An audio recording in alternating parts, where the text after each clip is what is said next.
Et c'est toi qui parles.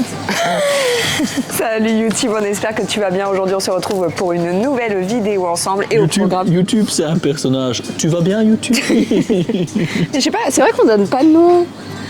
Salut, YouTube. Non, mais on leur donne pas de nom, tu vois. Genre, par exemple, les influenceurs, bon, on est loin d'être des influenceurs, mais tout du moins à notre niveau, à notre petit niveau local. C'est vrai qu'on donne pas de nom. Si vous avez des idées de nom, n'hésitez pas à les mettre en commentaire. Ça éviterait d'être si impersonnel et de dire salut YouTube, tu vois, non? Non, salut YouTube, c'est bien. Non, On s'adresse à tout trouvez le un monde. petit nom, trouvez un petit nom. Comme ça, ce sera plus sympa. Donc aujourd'hui, au programme, on se retrouve pour... 4 exercices de... Ah, boli boli.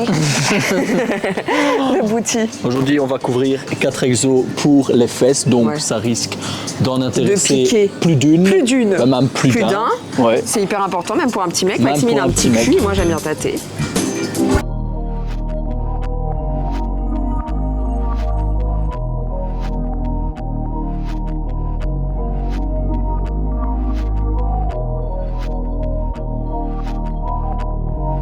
On est parti ici ensemble pour le premier exo et on va faire les squats.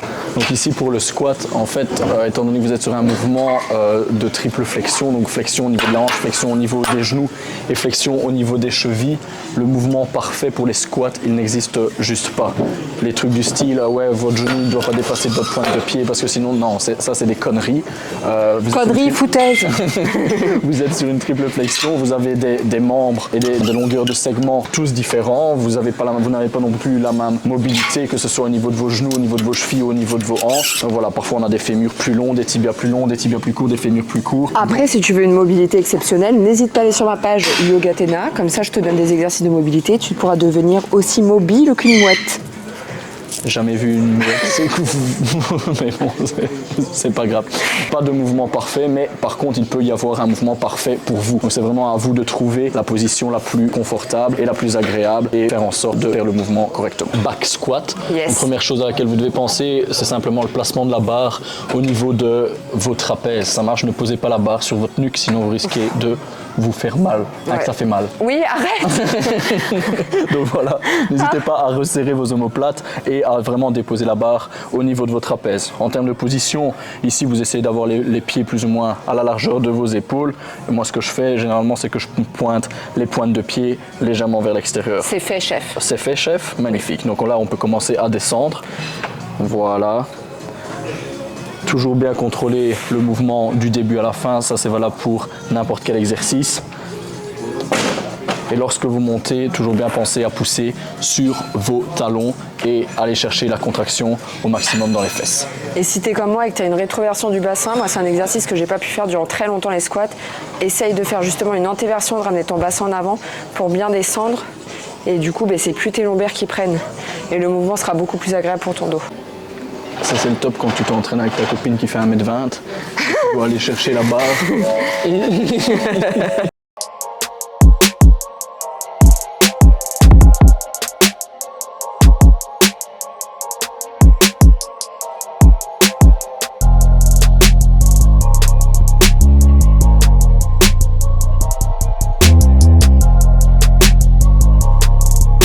En termes de mégalomanie, une note sur 10 pour Maxime Amon. 100, je dirais.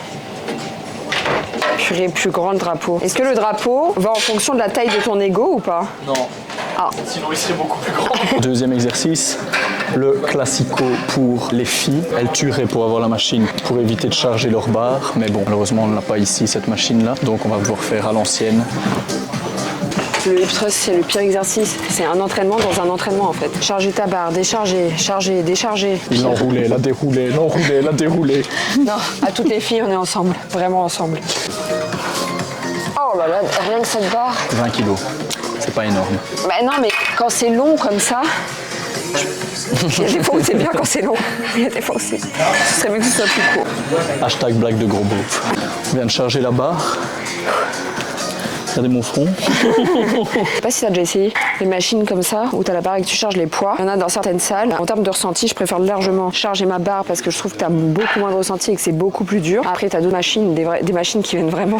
Non, mais c'est vrai, faut le dire. Je sais pas si je suis la seule ou pas. Mais après, t'as des machines qui viennent du futur où là, quand tu vas à la FIBO, quoi, tu as des machines vraiment où tu peux faire le hip thrust. Ça, c'est génial. Mais sinon, je préfère largement charger ma barre que d'avoir cette machine avec le boudin et mettre son poids de chaque côté, quoi. Ok, donc l'astuce ici, c'est de prendre, en l'occurrence ici, j'ai pris un morceau de tapis, parce que sinon, tu as des bleus au niveau de ton bassin et c'est pas très agréable en termes de ressenti, surtout quand tu es en période de règles, que guérir. Donc ici, encore une fois, c'est toujours le même principe. Contraction full, étirement full. Donc ici, pas hésiter à marquer une demi-seconde d'arrêt quand vous êtes en fin de mouvement pour vraiment bien ressentir la contraction au niveau de vos fessiers. Ah, ça, on la ressent. Ok. Voilà. Toujours bien contrôler la descente. Bien marquer la contraction en fin de mouvement, bien pousser sur vos talons et bien rentrer vos fesses en fin de mouvement, vraiment forcer la contraction. Celui-là, on le sent bien dans les fessiers. Allez. Ah ouais.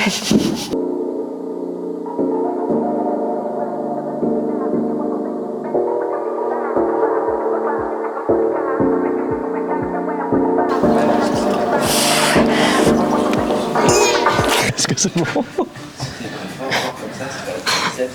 J'ai envie de t'en foutre une, je te jure. J'ai vraiment envie de lui en foutre une. Donc ici on est parti pour un troisième exo, le Non, je parle plus avec toi. Non, le RDL. RDL, Romanian Deadlift, deadlift roumain, ou alors le... Et le L, ça fait quoi? Ah, c'est dans Deadlift. Dans la vidéo précédente, je vous avais dit qu'elle ne connaissait pas le nom des exercices. Mais RDL, je connais, hein. J'ai pas besoin de plus. Mais RDL, c'est un acronyme. Tu sais ce que c'est un acronyme? Un acronyme, oui, c'est quand C'est- on réduit comme ça, on diminue. Genre par exemple OM, Olympique de Marseille. Ou PSG, Paris Saint-Germain. Donc ici pour le RDL, toujours avoir les pieds plus ou moins à la largeur des épaules. On reste bien droit, on va chercher la barre et ici le but c'est de tirer les épaules vers l'arrière. Étant donné que vous allez descendre et essayer de maintenir la barre le plus près possible de vos jambes. Et essayer de pousser. Ici, je vais vous montrer, on prend la barre et vous allez vraiment essayer de descendre le plus près possible de vos jambes. Donc il faut vraiment que la barre frôle vos jambes et vous essayez de pousser comme si vous aviez un mur derrière vous, que vous essayez de pousser vos fesses vers l'arrière. Ici, vous avez plusieurs manières. Bon petit cul. Ici, il faut vraiment essayer d'aller chercher avec vos fesses vers l'arrière pour essayer d'étirer un maximum. On remonte, on contracte, on serre les fesses, on rentre les fesses. Et toujours garder évidemment le dos bien droit, sinon vous allez mettre l'attention au niveau de vos lombaires, ne pas arrondir le dos. Le dos reste toujours bien droit. Le dos bien droit, les épaules tirées vers l'arrière, essayez de pousser légèrement les fesses vers l'arrière quand vous descendez. Si jamais tu peux utiliser des petites sangles, moi c'est ce que j'utilise quand tu as des petites mains, parce que à force j'ai trop du mal à garder ma main serrée comme ça, donc j'utilise des sangles comme ça, mais tes poignets t'aident très fortement. Et on est parti, let's go.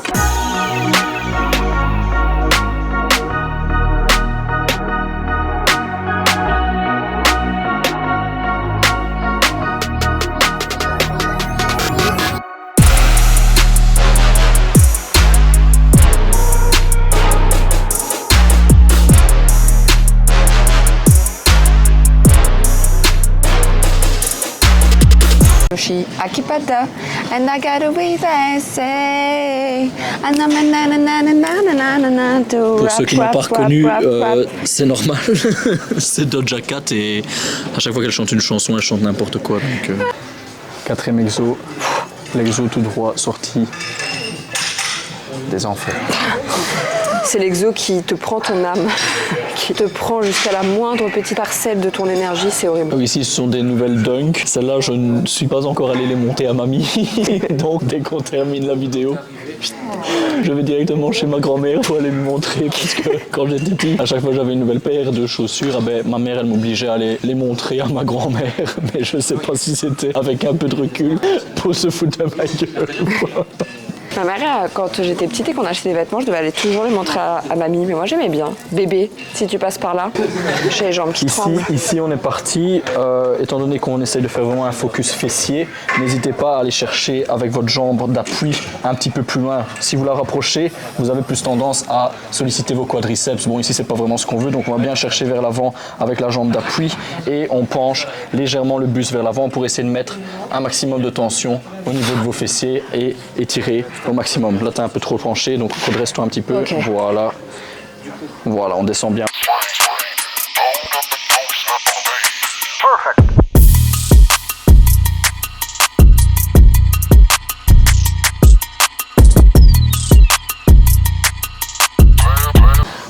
Donc voilà. Donc voilà. Non, faut cesser ça. Voilà, on espère que ces petits conseils vous seront utiles pour votre prochaine séance. On espère que tu auras un bon petit pump de body, un grip adjust. N'oubliez pas aussi faire votre mobilité avant vos séances jambes ou fesses, très important. Et pour ce faire, qu'est-ce qu'il faut faire? Allez sur la chaîne de Yogatena qui vous propose des exercices de mobilité. Incroyable. Donc, salut beauté. T'as fait tes ongles? Non, mais lui, il est cassé. Et je retourne chez Gillian la semaine prochaine. Merci.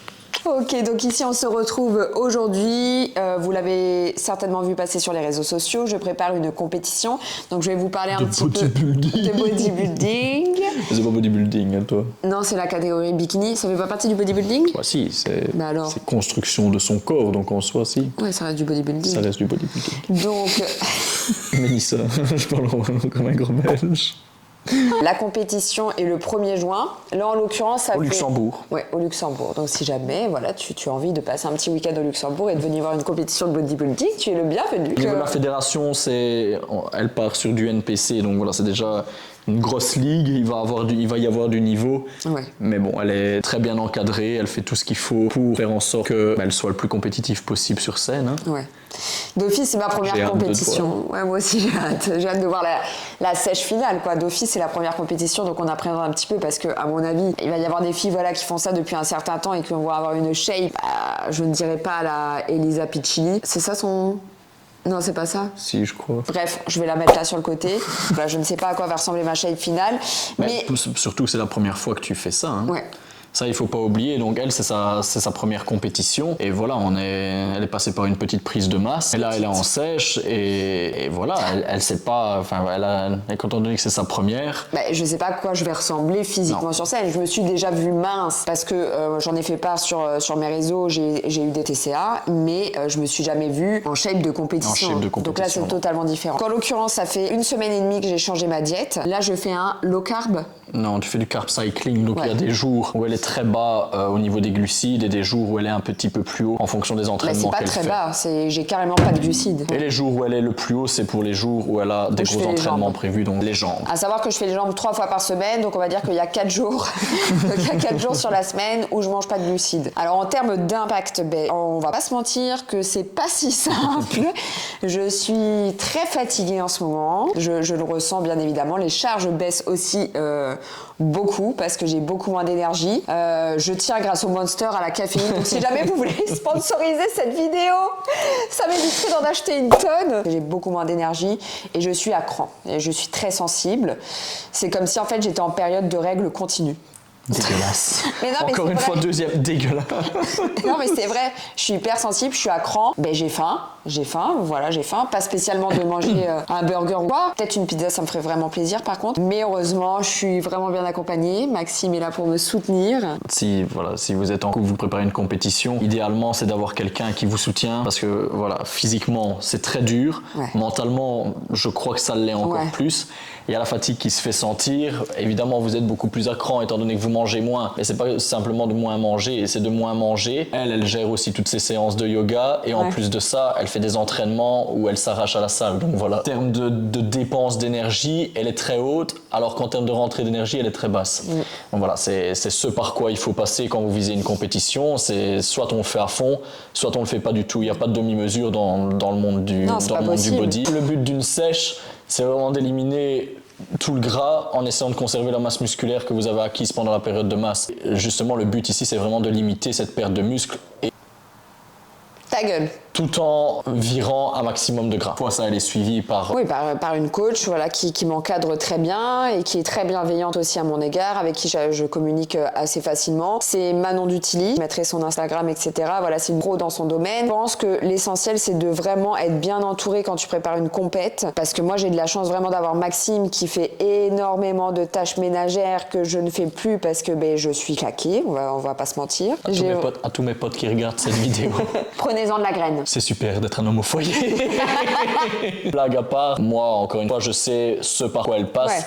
J'avais déjà préparé une compétition en 2019 et je sais très bien que c'est extrêmement fatigant. Vous vous levez, vous êtes fatigué. Au milieu de journée, vous êtes fatigué. Vous allez vous coucher, vous êtes fatigué. Voilà, on essaye d'être vraiment à 100% transparent avec vous par rapport à ça. Ça sert à rien de se voiler la face ou quoi et de faire genre sur les réseaux sociaux et se dire ouais non, tout va bien. Non, c'est pas vrai.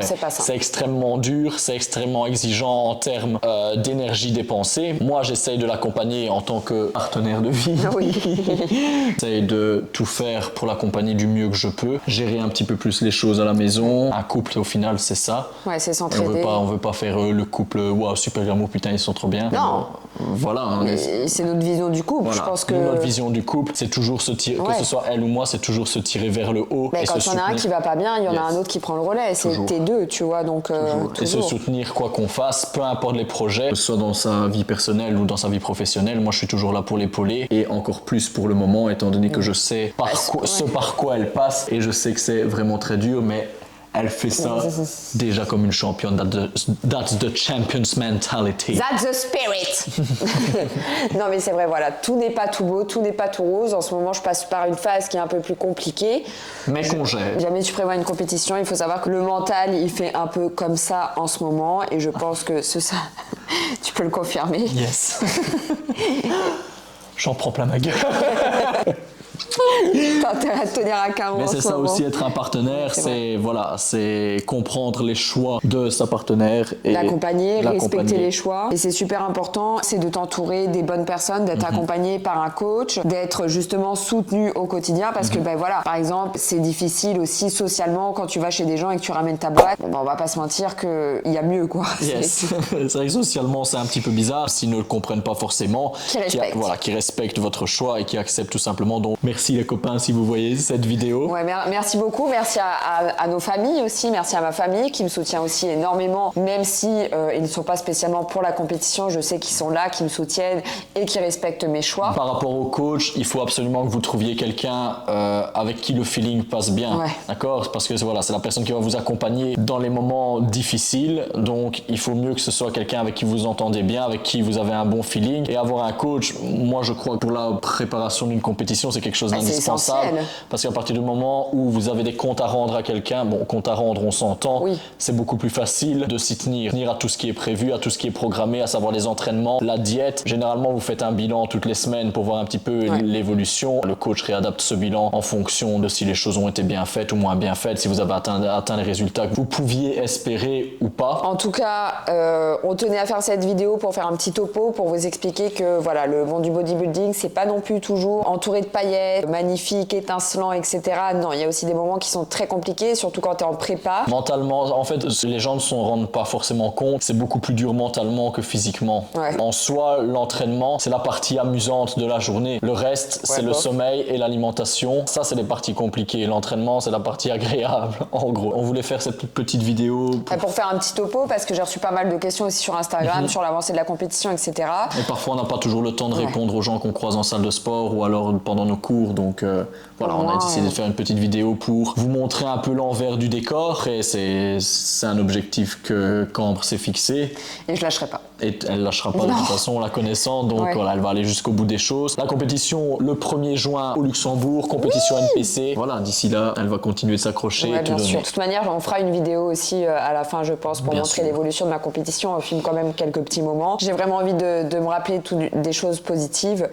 Mais ça fait partie aussi du chemin de l'évolution, d'apprendre à garder son mental au beau fixe quand voilà, tu as des moments un peu plus down. Et j'apprends. Et surtout, voir jusqu'où votre corps est capable d'aller. Donc ça, c'est super important aussi. C'est quelque chose. Je crois qu'il y a, il y a pas grand chose par lequel on peut passer pour se rendre compte à quel point notre corps est capable de faire des choses incroyables. En fait. En tout cas, merci à tous d'avoir regardé cette vidéo. N'hésitez pas bien évidemment à lâcher un like, à vous abonner, à activer la cloche des notifications. Bling, bling, bling, bling.